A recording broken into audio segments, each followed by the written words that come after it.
नमस्कार दोस्तों, आज हम लोग हिंदी पाठ्य पुस्तक के दूरवा भाग 2 के दूसरे पाठ दो गौरैया का अध्ययन करेंगे।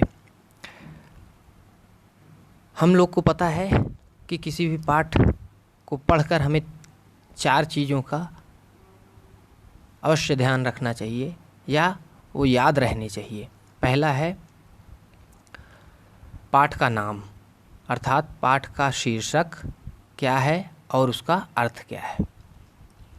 दूसरा, पाठ लिखा किसने है, अर्थात उसके लेखक कौन है। तीसरा, पाठ का उद्देश्य क्या है। और चौथा, पाठ का सारांश क्या है। तो इस तरीके से इन 4 चीज़ों को हमेशा याद रखना चाहिए। तो पाठ का नाम दो गौरैया है। दो गौरैया यानी इसमें शीर्षक ही बता रहा है कि इसमें गौरैये के बारे में ही बातचीत होगी। दूसरा, पाठ के लेखक, तो इस पाठ को लिखा है भीष्म साहनी जी ने। याद रखिएगा, दो गौरैया पाठ को भीष्म साहनी जी ने लिखा है।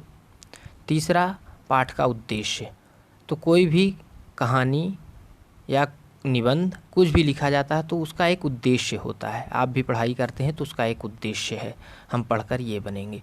तो उसी तरीके से कुछ भी चीज़ें लिखी जाती हैं तो उसका एक उद्देश्य होता है। इस पाठ का उद्देश्य भी है, और ये वह उद्देश्य यह है कि हमें जीवों पर दया रखनी चाहिए, हमें जीवों की रक्षा करनी चाहिए, हमें जीवों की पर दया करनी चाहिए। इस तरीके से ये पाठ का उद्देश्य है। चौथा, पाठ का सारांश। आते हैं हम लोग पाठ के सारांश पे और देखते हैं कि इस पाठ में क्या है। फिर हम लोग इसके पाठ पर का अध्ययन करेंगे।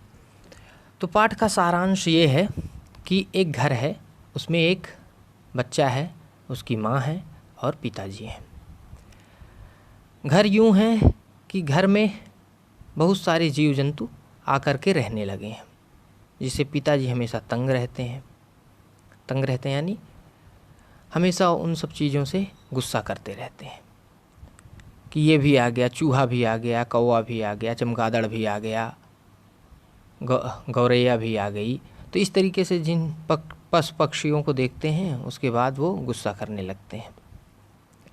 लेकिन पिताजी में दया भावना है, भगा नहीं पाते हैं। एक दिन हुआ क्या, इस पर उनकी माँ उन पर व्यंग्य भी करती हैं कि आप भगा नहीं पाते हैं, इस तरीके से मजाक भी उड़ाती हैं। लेकिन एक दिन हुआ क्या कि पिताजी आकर के बैठे और देखा कि ऊपर जो पंखा लगा हुआ है, सीलिंग फैन जो है, उस पर उसकी पंखुड़ियों के पास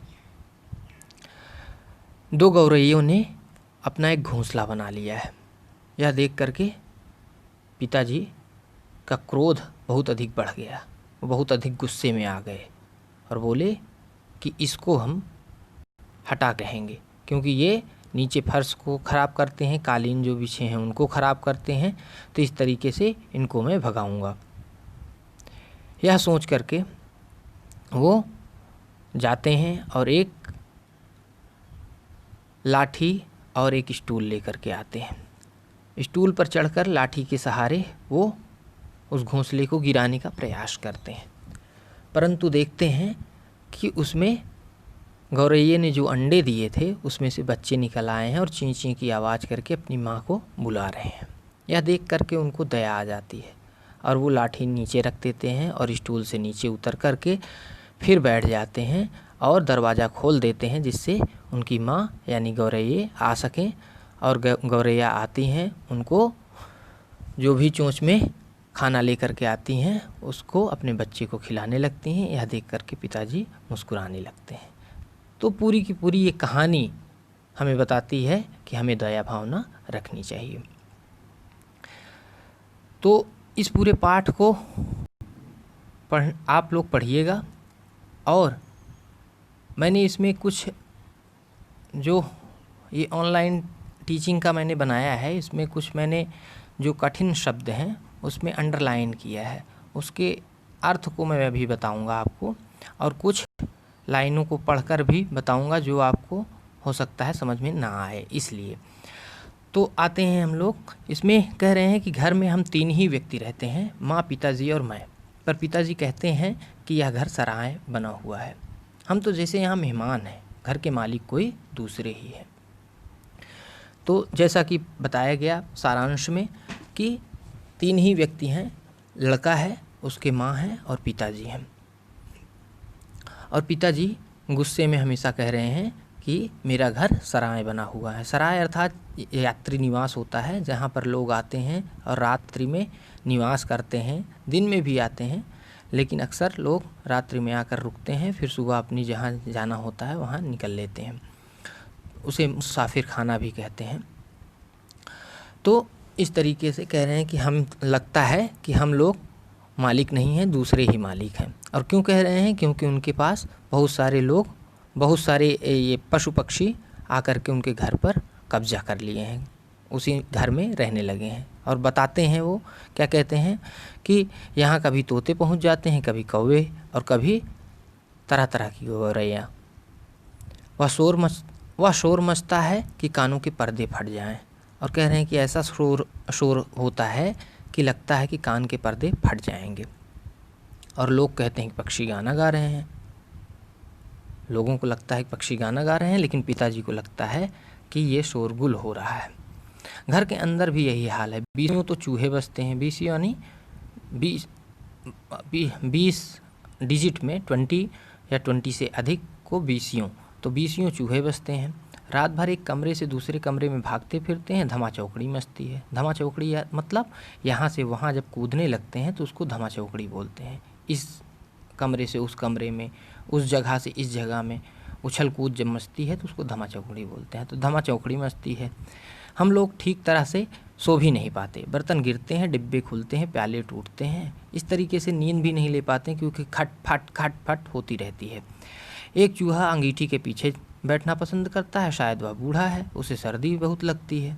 अब बता रहे हैं भीष्म साहनी जी बता रहे हैं कि एक चूहा है, अंगीठी के पीछे बैठता है। अंगीठी यानी जहाँ पर अलाव या आग जलती है उसको अंगीठी बोलते हैं। तो आग जहाँ जलती रहती है उस जगह पे क्या करता है? चूहा बैठता है। तो कह रहे हैं शायद वो हो सकता है वो बूढ़ा है, उसको सर्दी लग रही है।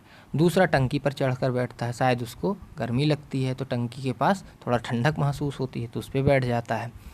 बिल्ली हमारे घर में रहती तो नहीं है, मगर घर उसे भी पसंद है और वह कभी कभी झांक जाती है। और मन आया तो अंदर आकर दूध पी गई, ना मन आया तो बाहर से ही फिर आऊँगी कहकर चली जाती है। जो म्याऊं म्याऊं कहती है उसे कह रहे हैं कि कभी आती है तो बिल्ली आकर के मेरा सारा दूध पी जाती है, जो घर में रखा रहता है दूध उसको पी जाती है और फिर आऊँगी कहकर चली जाती है। शाम पड़ते ही 2-3 चमगादड़ कमरों के आर पार पर फैलाए कसरत करने लगते हैं। चमगादड़ चूँकि उल्टे लटकते हैं तो वही कह रहे हैं कि आर पार पर फैलाए, अपने पर के माध्यम से, यानी पर अर्थात पंख के माध्यम से, पंख के माध्यम से वो चीज़ों को पकड़े रहते हैं और उल्टे लटके रहते हैं। तो वही कह रहे हैं कि ऐसे लगता है जैसे कसरत कर रहे हैं। कबूतर भी हैं, दिन भर गुटुरगू का संगीत सुनाई देता रहता है। और कबूतर भी हैं, कबूतर गुटुरगू हमेशा करते रहते हैं, तो इसलिए कह रहे हैं कि ऐसा लगता है कि उनका गुटुरगू का संगीत चलता रहता है। इतने पर ही बस नहीं, घर में छिपकलियाँ भी हैं और बर्रे भी। बर्रे कहीं कहीं बर्रे बोलते हैं, कहीं कहीं ततैया बोलते हैं। एक ऐसा जीव, उड़ने वाला इंसेक्ट है जो काट लेता है तो बहुत दर्द होता है। जैसे हनी भी होती है उसी तरीके से होता है, पीला पीला होता है, काले भी होते हैं, पीले भी होते हैं। तो बर्रे भी हैं। और चींटियों की तो जैसे फौज ही छावनी डाले हुए है, फौज ही छावनी डाले हुए है, यानी बहुत सारी चींटियाँ आकर के एक जगह पर रहने लगी हैं, जैसे फौज के लोग एक जगह पर रहने लगते हैं। अब एक दिन 2 गौरैया सीधी अंदर घुस आई और बिना पूछे उड़ उड़ कर मकान देखने लगी। पिताजी कहने लगे मकान का निरीक्षण कर रही हैं। और 2 गौरैया आई तो पिताजी उनको देख करके कह रहे हैं कि ये अब मकान का निरीक्षण कर रही हैं, ये मतलब मकान को की जांच पड़ताल कर रही हैं, उनके रहने योग्य है या नहीं है। कभी वे किसी रोशनदान पर जा बैठती हैं तो कभी खिड़की पर, और किसी रोशनदान पर। रोशनदान घर के ऊपर का एक जगह होता है जहाँ से रोशनी आती है, अंदर घर में नहीं तो अंधेरा हो जाएगा, तो इससे पूरे घर में रोशनी रहती है तो इसीलिए उसको रोशनदान कहते हैं। तो रोशनदान पर जा बैठती, तो कभी खिड़की पर, फिर जैसे आई थी वैसे ही उड़ भी गई। फिर कह रहे हैं कि पर 2 दिन बाद हमने क्या देखा कि बैठक की छत में लगे पंखे के गोले में उन्होंने अपना बिछावन बिछा लिया है। और 2 दिन बाद उन्होंने देखा कि जो सीलिंग फैन लगा हुआ है बैठक की छत पर, बैठक अर्थात जो बाहर का जहाँ पर लोग आकर बैठते हैं उस जगह की बात कर रहे हैं, वहाँ के जो छत में यानी सीलिंग फैन जो लगा हुआ था उसके गोले में, गोले अर्थात उसकी जो मशीन है जिससे पंखे चलते हैं, जिसमें पंखुड़ियाँ जुड़ी रहती हैं और पंखे को वो रोटेट करता है, घुमाता है, तो उस गोले में, उस मशीन में उन्होंने अपना बिछावन बिछा लिया है। बिछावन बिछाना यानी वहाँ पर अपना घोंसला लगा लिया है और सामान भी ले आई हैं और मज़े से दोनों बैठी गाना गा रही हैं। जाहिर है उन्हें घर पसंद आ गया है।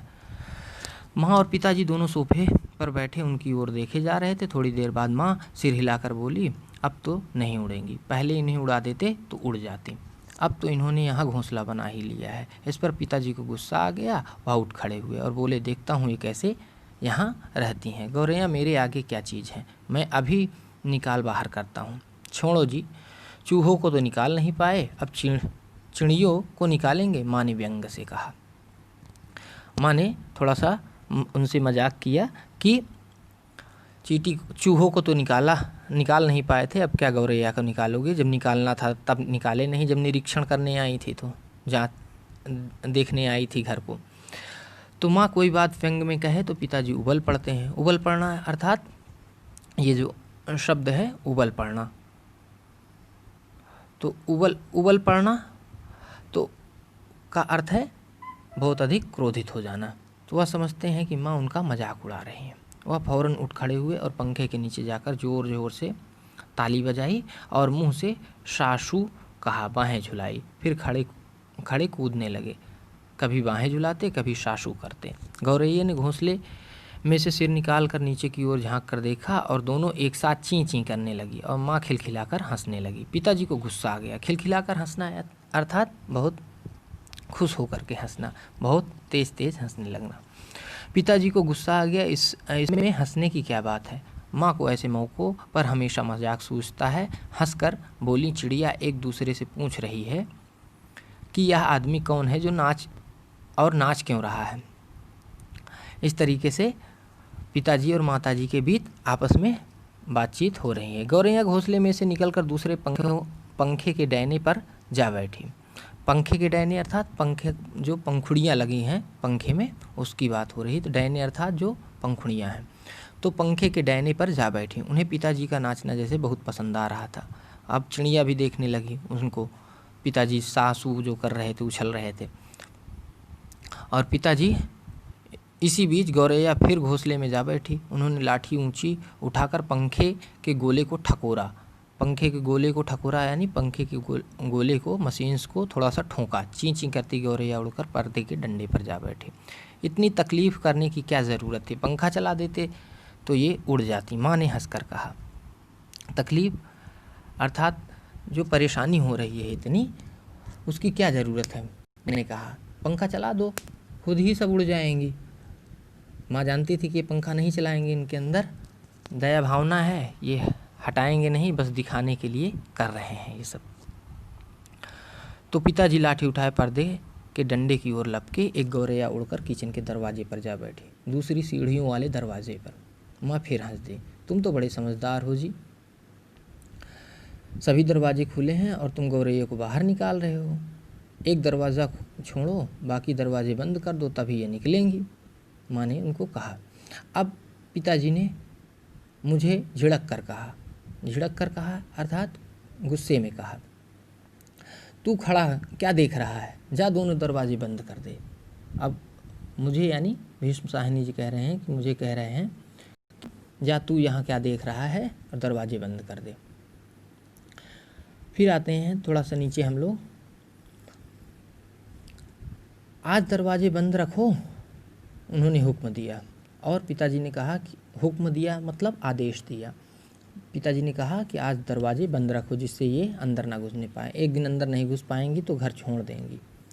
तभी पंखे के ऊपर से चींची की आवाज़ सुनाई पड़ी और माँ खिलखिलाकर हंस दी। मैंने सिर उठाकर ऊपर की ओर देखा, दोनों गौरैया फिर से अपने घोंसले में मौजूद थी अर्थात फिर से वहाँ पर उपस्थित थी। मौजूद का मतलब होता है उपस्थित होना, आ जाना, रहना।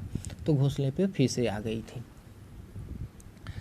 इस तरीके से देखा आपने कि पिताजी हटाने की कोशिश कर रहे हैं लेकिन मन से नहीं कर रहे हैं, क्योंकि उनमें दया भावना है और माँ जानती हैं कि वो हटाएंगे नहीं, वो केवल दिखावा कर रहे हैं।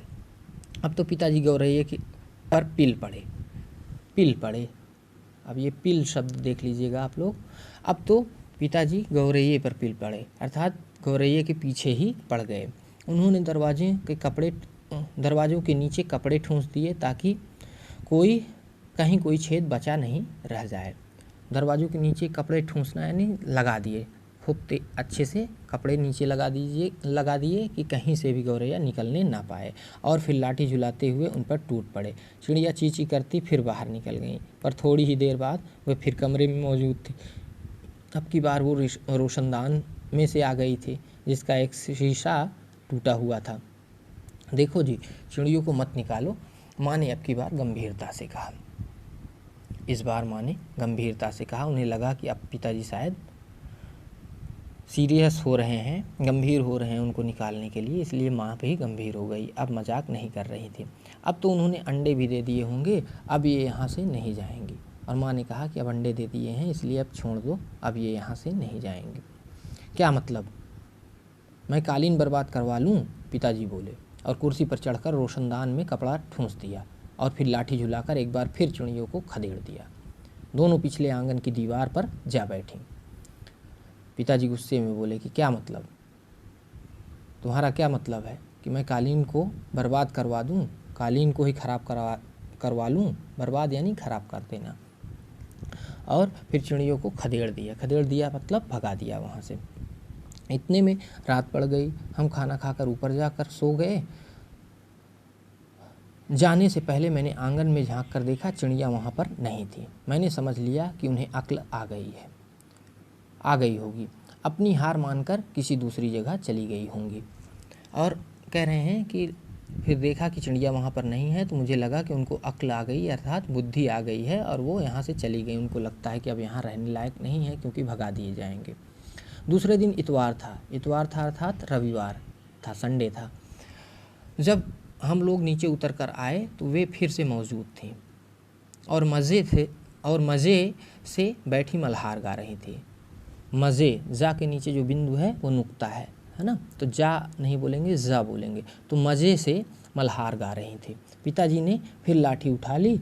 उस दिन उन्हें गौरैयों को बाहर निकालने में बहुत देर नहीं लगी। तो रविवार का दिन था और जो चिड़िया थी आकर के मल्हार गा रही थी। मल्हार का अर्थ है एक शास्त्रीय संगीत का ये राग है। शास्त्रीय संगीत में एक राग होता है जो बादल से वर्षा हो इसके लिए गाया जाता है। सावन के मौसम में ही गाया जाता है कि बादल वर्षा को दें, बादल पानी गिराएं और बारिश हो, इसके लिए मल्हार गाए जाते हैं। तो मल्हार एक प्रकार का शास्त्रीय राग है। आप लोग सभी लोग इसे जानते रहिएगा कि मल्हार एक शास्त्रीय राग है जो सावन के महीने में बारिश होने के लिए गाया जाता है, बारिश हो इसके लिए गाया जाता है। अब तो रोज़ यही कुछ होने लगा। दिन में तो बाहर निकाल दी जाती, पर रात के वक्त जब हम सो रहे होते तो ना जाने किस रास्ते से वे अंदर घुस आती। तो इस तरीके से वो अंदर बाहर का खेल चल रहा था। पिताजी परेशान हो गए। आखिर कोई कहाँ तक लाठी झुला सकता है? आखिर अर्थात अंत में कोई कहाँ तक लाठी झुला सकता है? पिताजी बार बार कहें मैं हार मानने वाला आदमी नहीं हूँ, पर आखिर वह भी तंग आ गए अर्थात वो परेशान हो गए।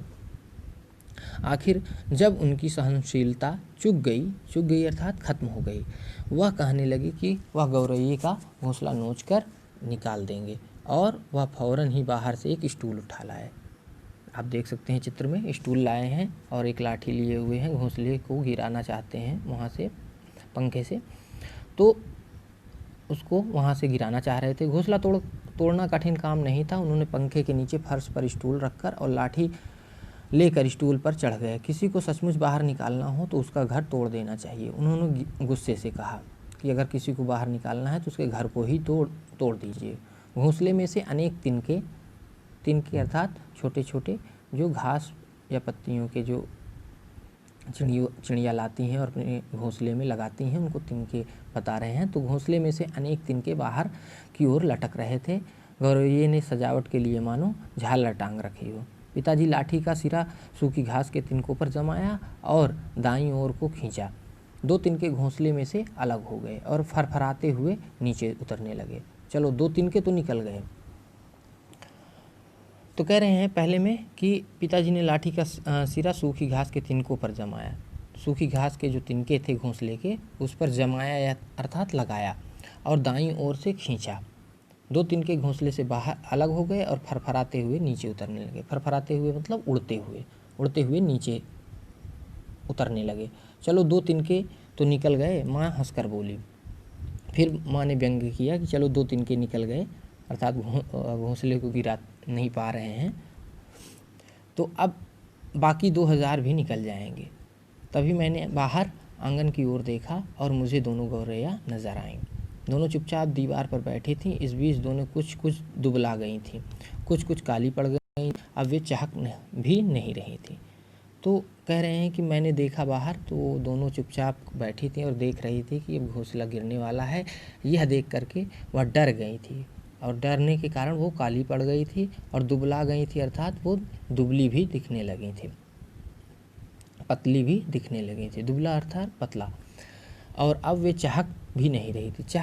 आदमी चहकता तब है या पशु पक्षी चहकते तब हैं जब वो खुश होते हैं। तो चूँकि खुश तो है नहीं, उनके घोंसले गिराए जा रहे हैं, इसलिए वो चहक नहीं रही थी। अब पिताजी लाठी का एक सिरा घास के तिनकों के ऊपर रखकर वहीं रखे घुमाने लगे। इससे घोंसला लंबे लंबे तिनके लाठी के सिरे के साथ लिपटने लगे। वे लिपटते गए और घोंसला लाठी के इर्द गिर्द खींचता चला आने लगा। इस तरीके से वो लाठी का एक सिरा उस घोंसले के नीचे लगा करके और उसको घुमाने लगे, जिससे वो घोंसला उस लाठी में लिपटता चला गया। इर्द गिर्द अर्थात उसके चारों ओर, अराउंड, इर्द गिर्द घूमने लगा, फंस गया। फिर वह खींच कर लाठी के सिरे के इर्द गिर्द लपेटा जाने लगा। सूखी घास और रुई के फाहे और धागे और थिगलियाँ लाठी के सिरे पर लिपटने लगे।